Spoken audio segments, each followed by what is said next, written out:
People whose NDAs have expired. What secret can you finally reveal? 1. Even if you walk away with nothing on Who Wants to Be a Millionaire, you still get money for doing the show. 2. I worked for Equifax about 20 years ago. We were doing things with your data we weren't supposed to do. I know this is going to come as a great shock to a lot of people. 3. I worked on The Walking Dead during college. I saw a ton of main and side characters die in my few seasons I worked on. They made us sign NDAs every day we worked on set. 4. Never open a document with DocuSign on your phone. We took every piece of data we could get our hands on.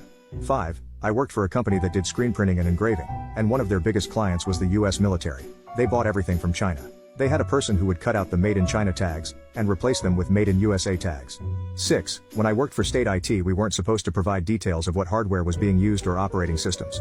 In the 90s, I took on an old server, souped it up and put Linux on it to run our networks. This was pretty radical at the time because everyone else was using something proprietary, like NetWare, and I was able to deliver services for free.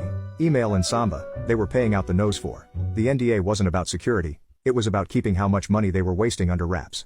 7. My grandma worked for a shirt factory in the 1950s, and always swore that they would finish out the last few shirts of a large order by sewing new labels into whatever they had available. Need 3 more mediums? Here, take the small tags out of these 3 and sew in a medium. 8. I worked for a company that audited medical bills and looked for stuff that wasn't charged. If you were not billed for something, they would try to collect on it and get a share of that. If you were billed for something and should not have been, well, sucks to be you. Moving on, no refunds.